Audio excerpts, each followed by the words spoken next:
실제로 노무현 전 대통령은 직무정지된 상태에서 뭐 청와대 출입 기자들이랑 등산도 하고 가족들이랑 그렇죠. 밥도 먹고 그랬다고 하는데 박 대통령은 완전히 외부 출입을 끊을 것이다 이런 평가들이 많더라고요. 그렇죠. 뭐 박근혜 대통령 같은 경우는 가족들하고 완전히 인연을 끊은 셈 아닙니까? 그렇죠. 뭐 그때 눈에 넣어도 안 아프다고 하던 이 조카마저도 못 들어오게 했다고 그러니까 아마 지금 앞서도 뭐 우리 앵커께서 말씀하셨지만 이 비서실세인 최순실 씨도 없고 문고리 3인방도 없고 이 모든 분들이 지금 다 없는 상황 아닙니까? 예. 물론 지금 뭐 청와대 참모들은 정상적인 기능을 합니다만은 지금 이제 직무가 정지된 대통령하고 여러 가지 공적인 업무를 할 수가 없는 상황이거든요. 뭐 그렇다고 하더라도 사적으로는 만날 수도 있지만 그동안 박근혜 대통령이 해오신 스타일로 보면 예. 갑자기 그렇다고 간접 문을 열겠습니까? 문 열 것 같지도 않고요.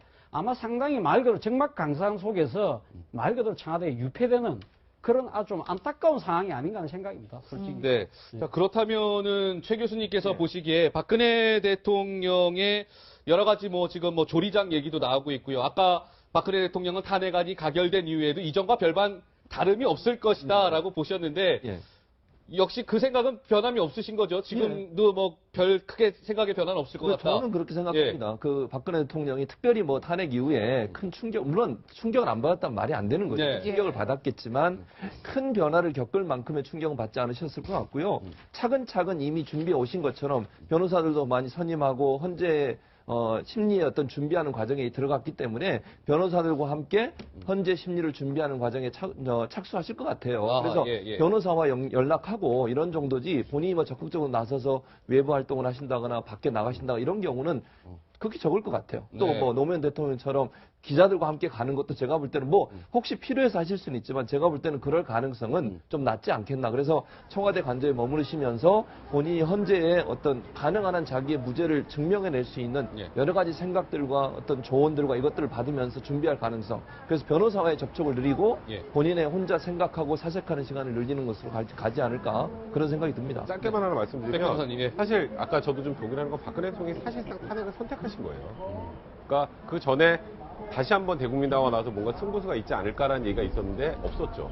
그리고 탄핵은 현실적으로 기각이 되기 힘들었던 게 그 전에 232만의 촛불을 보고 네. 비박계가 회군을 했잖아요. 회군을 한 상황에서 친박 일부 이탈표까지 나온다면 탄핵은 통과될 가능성이 높다라고 아마 생각을 하셨을 텐데 네. 그렇다고 내가 그냥 내려가는 거, 완전한 이선 후퇴라는 거 해서 내려가는 거는 본인은 그거는 받아들이지 않겠다는 의견을 어느 정도 명백히 하셨다는 생각이 들거든요. 그렇다면 이거는 본인께서 탄핵을 통해서 그래도 일말의 가능성을 보고 가는 게 낫다라고 판단하셨기 때문에 예. 말씀하셨던 것처럼 그렇게 큰 충격보다는 앞으로 어떻게 대응할까에 대한 굉장히 고민이 많을 거라는 그런 생각이 듭니다. 알겠습니다. 자, 지금 뭐 말씀을 나누고 있는데요. 현장 영상을 한번 좀 정리를 해 보도록 하겠습니다. 지금 이 시각 일단 광화문 광장의 모습을 보고 계시는데요. 자, 4시부터가 이제 행진이 시작이 됩니다. 청와대 이제 100m 앞까지 행진이 시작이 될 텐데 행진을 1시간 정도 앞두고요. 광화문 광장에 속속 사람들이 모여들고 있는 모습입니다. 노란 풍선을 들고 있는 집회 참가자의 모습도 보이고요. 자, 이 시각 광화문의 모습은 이렇고 다른 지역에 혹시 영상이 준비가 됐으면 그쪽 지역도 저희가 한번 좀 잠깐 현재 지금 3시가 다 됐는데요. 3시 상황 어떤 모습이 지금 나오고 있는지 좀 설명을 드리도록 하죠. 예. 이 시각 광화문의 모습인데요. 이 시각 광화문은 지금 계속 사람들이 모여들고 있는 것 같아요. 저 서울 시청 쪽에서 광화문 광장 쪽으로 사람들이 조금씩 운집하고 있다는 소식이 전해지고 있고요. 이 시각 광화문의 이제 또 다른 장면의 모습인데 역시 마찬가지로 국민의당 깃발도 보이고요. 역시 사람들이 광화문 광장 쪽으로 집결하고 있는 모습입니다. 네, 잠시 뒤 3시부터는 시청광장에서는 박원순 서울시장을 포함해 정치인들의 발언이 이어질 예정인데요.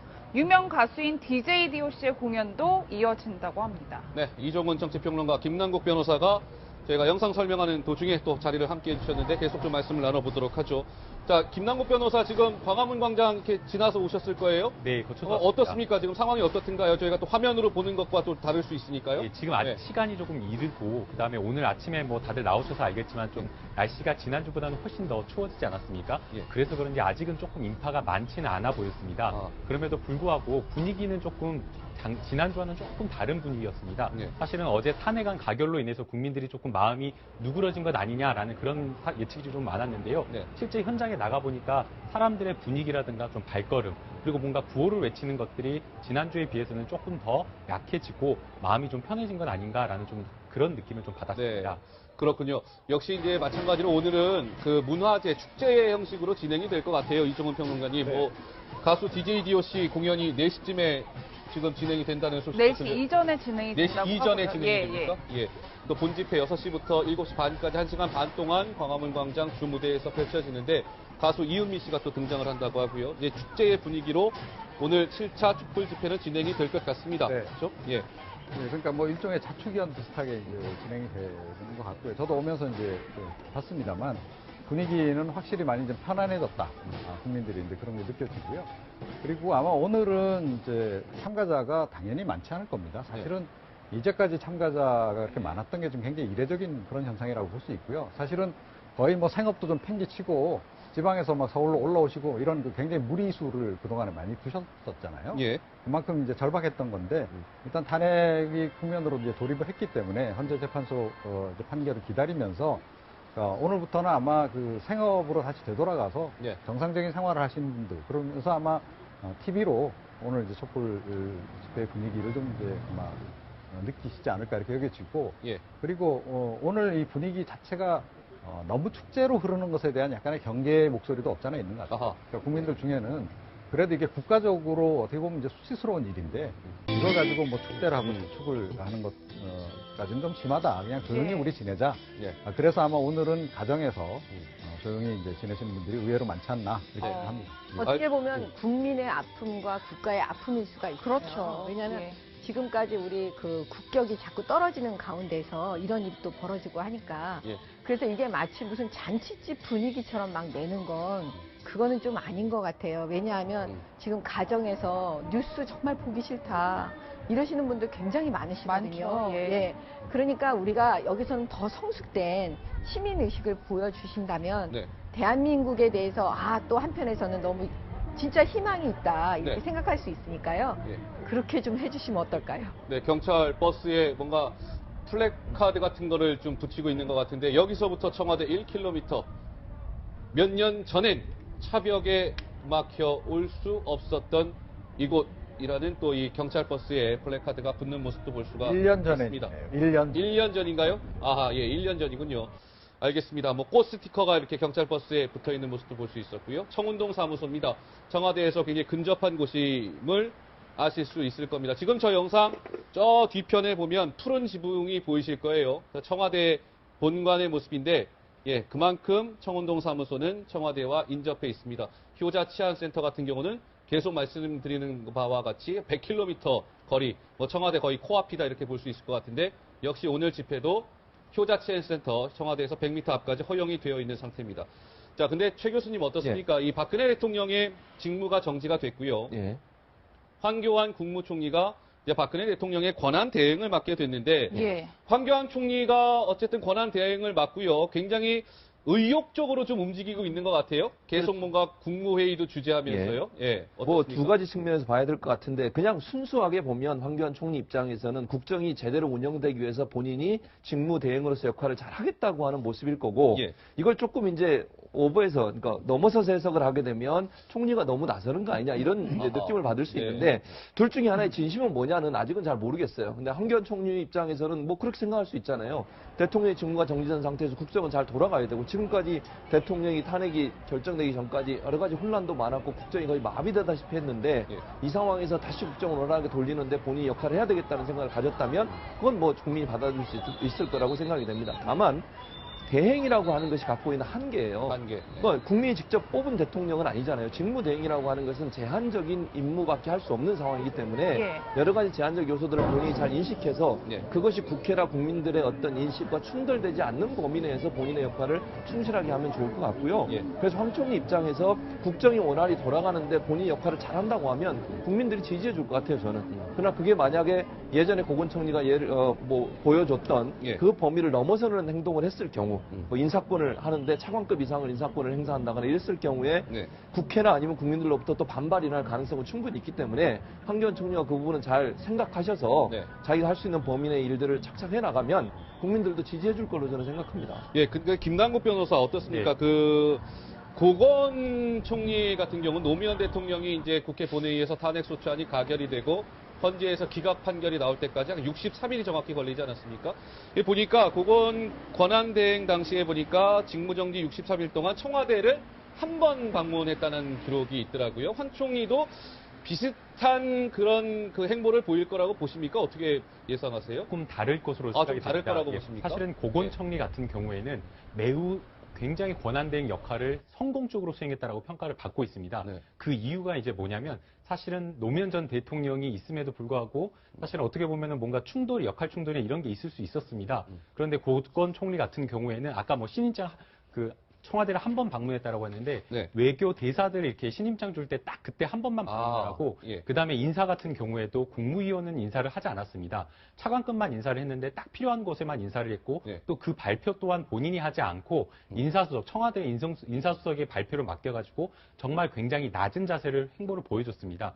물론 이제 그 같은 경우에는 이제 어떤 정치적인 상황 자체가 탄핵이 헌재에서 받아들여지지 않을 것이라는 사실은 그때는 그런 예측이 좀 있었습니다. 네, 네. 근데 지금은 이제 또 정치적인 상황이 국민들이 탄핵을 요구하고 있는 상황이고 예. 그다음에 또 어떤 경제적인 측면이라든가 아니면 대외 어떤 정치적인 어떤 그런 환경 자체가 좀 다르기 때문에 네. 황교안 국무총리가 과거와 같은 그런 역할은 똑같이 하기는 좀 어렵다라고 보여집니다. 네. 그렇기 때문에 이제 뭐 여러 가지 뭐 의견들이 있겠지만 결국에는 황교안 총리가 어디까지 역할을 하느냐라고 하는 것은 결국에는 국민들의 의지 그것이 반영이 돼야 되는 것이 아닌가라는 생각이 듭니다. 네. 국민들이 결국에는 황교안 총리를 못 믿겠다라고 하는 것은 황교안 총리를 보면서 박근혜 대통령을 보고 있기 때문입니다. 아하. 황교안 총리 같은 경우에는 초대 박근혜 정부 초기부터 법무부 장관 쭉 진행하면서 예. 국무총리로 넘어온 그런 것이 있기 때문에 박근혜 대통령 어떻게 보면 탄핵을 하면서 황교안 총리도 나가야 되는 거 아니냐라는 그런 인식이 있는 겁니다. 예. 예. 그러나 이제 현실적으로 황교안 총리까지 탄핵하는 것이 불가능하기 때문에 결국에는 만약 황교안 총리가 어떠한 역할을 한다라고 한다면 결국에는 국민의 의사에 따른 그럼 그 국민의 의사는 어떻게 볼 것이냐 결국에는 야당과 잘 협의해서 네. 사안마다 적극적인 어떤 역할을 조금 해나가는 그런 모습을 보이는 게 타당해 보입니다. 네. 알겠습니다. 그렇다면 이쯤에서 2004년 당시 고건준 총리의 모습 함께 보시고 오겠습니다. 사회 안정과 경제 활력의 회복에 적극 참여하시고 협조해 주시기를 간곡하게 부탁드립니다. 국민 여러분께서 적극 협조해 주신 덕분에 국정이 차질 없이 운영되고 있고 사회 질서도 신속하게 안정을 되찾았습니다. 네, 권한대행 당시 고건 총리의 모습을 봤습니다. 12년 전의 영상이었네요. 근데 이종원 평론가님, 그 야권에서는요, 황교안 총리에 대해서 뭐라 그래야 될까요? 약간 좀 알러지 반응을 보이는 것 같아요. 황교안 총리가 박근혜 대통령의 호위 무사를 자처했기 때문일까요? 야권은 황 총리가 권한대행을 하는 거에 대해서 굉장히 좀 뭐랄까요? 좀 민감해하고 있는 그런 모습인데 좀 어떻게 보시는지요? 뭐 그럼에도 불구하고 탄핵 이전과 이 탄핵 가결 이후에 지금 야권의 반응이 살짝 좀 바뀌었습니다. 그러니까 지금 최근 반응은 일단 지켜보겠다 예. 하는 정도로 이제 수위가 많이 낮아졌어요. 그러니까 왜 그런가를 이제 생각해 보면, 그러니까 이렇습니다. 황교안 총리 같은 경우는 이제 그 법무부 장관 시절에, 그러니까 이른바 이제 그 박근혜식 공안 통치에 일조한 거 아니냐. 이제 그것이 이제 야권의 인식이에요. 그래서 뭐 공안검사 출신이기도 하지만 이 사람이 그 실권을 갖게 되면 뭐 이런 일련의 공안 통치 국면이 또 전개되지 않을까 하는 이제 우려가 이제 상당히 좀 있는 건데요. 그럼에도 불구하고 사실은 바로 그 요인 때문에 황교안 총리가 굉장히 운신의 폭이 좀 많이 좀 좁아져 있는 상태다라고 네. 생각합니다. 그러니까 그런 점을 의식을 안 할 수가 없는 상황이 돼버렸다는 거죠. 그런데다가 이제 고건전 총리하고는 달리 행정 각 분야에 대한 경험도 조금 그 경륜이 약간 좀 부족하신 분이에요. 그래서 예. 아마 그 각 장관에게 좀 거의 정권을 맡기는 방향으로 진행을 하면서 위기 상황만 체크하는 그런 역할에 머물 가능성이 높다. 그래서 예. 고건 전 총리보다 오히려 더 권한을 더 많이 행사할 거다라고 하는 그런 그 야권의 시각이 없잖아 있는데 예. 저는 오히려 고건 전 총리만큼도 행사를 하기가 좀 어려울 거다라고 좀 생각을 하고요. 여러 가지 현실적인 그런 제약도 있는 것이고 그리고 이번에 어찌됐건 촛불 민심이라고 하는 것을 보지 않았습니다. 네. 저게 엄연히 존재하는 상황에서 과연 무리수를 두겠는가. 그리고 저분도 아마 나름은 저는 좀 야심이 있을 거라고 생각을 해요. 네. 근데 고건 전 총리 같은 경우에도 사실 이때 권한 대행 역할을 잘 하심으로 해가지고 야권에서 유력한 대권주자 반열로 그 다음에 올라서거든요. 네. 자, 그런 전례가 있습니다. 그래서 황교안 총리도 만약에 그런 정책 야심이 있다면 더욱더 이 권한 대행 역할을 잘 해야만 본인에게도 그런 기회가 열리는 거죠. 그런데 괜히 무리수 둬서 야권의 반발을 불러일으키고 논란을 불러일으키고 해서 중간에 뭐 좌초한다든지 그런 과연 모험 수를 이제 던지겠는가. 그럴 가능성은 매우 낮다. 저는 그렇게 생각합니다. 제가 볼 때는요, 야당에서 특히 그 야당 정치인들이 황교안 총리에 대해서 지금 알레르기 반응을 보이는 이유가 있어요. 어떤 겁니까? 왜냐하면 예. 만약에 그 박근혜 대통령이 자진 사퇴를 이제 하지 않는다고 가정을 하면요, 지금부터 그러면 이제 탄핵의 결과를 기다려야 되잖아요. 그러면 탄핵이 딱 이제 인용이 됐다고 쳐보세요. 그러면 그로부터 대통령 선거하는 그 기간 동안 60일간을 또 황교안 권한 대행으로 가는 거예요. 네. 그렇게 되면 뭐냐면 이제 야당에서는 선거 치르는데 왜 황교안 권한 대행이 그걸 하냐, 네. 역할을 줄 수 없다. 아마 그게 마음에 걸릴 것 같아요. 근데 아까 여기 우리 평론가님 말씀하셨는데 그게 뭐냐면 황교안 국무총리도 기본적으로 국민입니다. 그러면 지금 민심이 이 탄핵을 이끌고 온 거예요. 여기서 조금만 진짜 잘못하면 네. 황교안이라는 사람 자체가 날아가는 수가 있기 때문에요. 제가 볼 때는 고건 총리보다도 더 역할이 작을 거예요. 잘 못할 거예요. 왜냐하면 움직임 하나하나가 언론에 다 노출되어 있기 때문에 어디 가서 밥도 제대로 못 먹을 그런 상황일 것 같습니다. 네. 자, 지금 이 시각 광화문 광장에 지금 영상이 보여지고 있는데요. 가슴이 좀 숙연해집니다. 카메라가 조금씩 저 영상을 근접해서 줌인해서 지금 영상이 잡히고 있는데요. 저게 뭐지 하실 텐데요. 구명조끼랍니다. 구명조끼. 총 예. 304개가 지금 깔려져 있고요. 세월호 참사를 기리는 의미라고 하는데요. 네. 지켜보시니까 어떠신가요? 가슴 아프죠. 사실 그 세월호 304명이 이제 목숨을 잃었는데 그걸 아직까지도 저 문제가 해결이 안 돼가지고 예. 저렇게 시위 때마다 나오는 것이 참 안타깝습니다. 저 부모님들 같은 경우 얼마나 가슴이 아프시겠습니까? 예. 자식을 묻고 몇 년이 지나도록 해결이 안 돼서 저걸 매번 저렇게 나와서 할 수 있다 한다는 것이 참 가슴 아프고요. 그래서 이번에 사실은 세월호 7시간 문제가 정말 깨끗하게 정리가 돼야 돼요. 네. 저 어머니들이나 부모님들이 보시기에 또 받아들이기에 이해될 수 있을 정도의 설명이 반드시 있어야 한다고 저는 생각합니다. 지금 청와대에서 어쨌든 7시간 문제를 명확하게 얘기를 안 해주시고 계셔서 계속 문제가 되는 거 아니겠습니까? 지금 7시간 중에 머리 만진 거 포함해서 약 한 1시간 몇 분 정도 그 정도만 지금 밝혀졌고 나머지는 아직도 명쾌하게 해명이 안 된 상태예요. 예. 청와대는 그냥 직무를 했다고만 얘기하지 시간대별로 무슨 일을 하셨는지가 명확하게 안 나오니까 자꾸 여러 가지 말들이 나오는 거 아니겠습니까? 그래서 청와대 입장에서는 이 문제를 털고 가셔야 돼요. 이번 기회에 정말 시간대별로 무슨 일을 하셨는지 이걸 구체적으로 설명하시면 국민들이 납득할 수 있는 설명이 되면 납득할 거고요.